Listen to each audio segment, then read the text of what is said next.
What is the state of US-UK relations right now? We've seen a number of senior Labor ministers who have made some unhinged, ugly comments about Donald Trump in the past. We know he doesn't easily forgive and forget. What is the state of that relationship? Well, on the surface, everybody will tell you that it's still a special relationship, but anybody who's met the key players will also be able to tell you that that's not the case.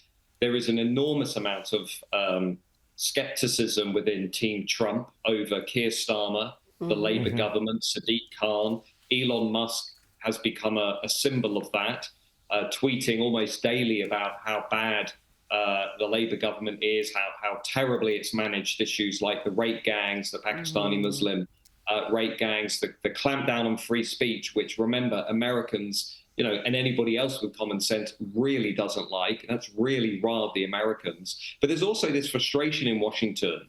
On the one hand, we have the most pro-UK president, pretty much since Reagan. And at the same time, we have a Labour government that's obsessed with getting back into bed with the European Union, a declining bloc in the global economy, overrun with protectionism and economic stagnation, left to right, riddled with political division. So there's a frustration in Washington. These guys are saying, look, let's do a deal. Let's do a big trade deal. Let's get close. Let's work on this relationship.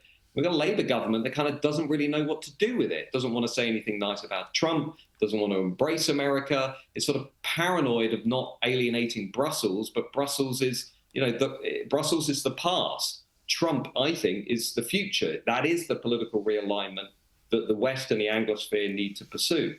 Absolutely. Well, Matt, you'll be pleased to know that last time Nigel Farage was in Australia, he sat here at this desk in this studio, and I predicted confidently he would be a future Prime Minister of Britain. Let me just say, yes. When I left him a couple of hours ago, he was in the pub having a pint. Absolutely fantastic. Well, I know you'll be rushing off to join him, I hope. But can you explain to me this idiocy about a tenth of England's farmland is going to be rewilded to meet climate targets? This is lunacy. Beautiful English countryside, the most beautiful countryside in the world. That lunatic Ed Miliband and Labor are handing 10% of it over to solar farms and rewilding weeds and all this eco-garbage, Matt. Well, that's exactly what's happening. Ed Miliband is probably the most ideologically extreme minister that we've had on net zero to date. This is when you don't believe in God, you tend to believe in anything, and he's fallen head first into radical net zero-ism. And thankfully, we've had some surveys over the last couple of weeks showing that the British people are actually becoming more sceptical about net zero, particularly the way in which it's piling higher bills on ordinary working people. And we've also seen, frustratingly, new taxes on family farms that have been on these islands for generations. The Labour government's decided it's going to impose inheritance tax on those family farms alongside the net zero regulations, alongside the net zero extra bills, at the same time as that Labour government is giving the same amount of money that it's going to raise by smashing British farms, 500 million, it's giving 500 million to climate initiatives across Africa and South America. So there's a kind of real sense that this Labour government is certainly not on the side of the working man and woman, but it's definitely not on the side of British farming. And that's why we've got more tractors than ever in Westminster protesting almost on a weekly basis. Because I tell you, you won't feel this necessarily in Australia, but there is a political revolution that is about to happen in this country. Everybody can feel it. All the key groups in this coalition, the farmers, the workers, the small towners, the pensioners, they're all utterly fed up with this Labour government, which is why we're seeing these remarkable shifts in the polling. Well, Matt, I can tell you can see it here in Australia in some of the regions where people are sick of being smashed by renewables projects coming in across their farmland. But, back to your point about these farmers, it seems to me, and I'd love your thoughts on this, that really what is going on here, it's not so much about saving the climate, it's about smashing all of the traditional pillars of Britain, one of which, of course, being farmers, but also we've seen it with the elderly and the treatment of them and other sorts of groups, that really this is about not so much about climate, changing the climate, but changing society.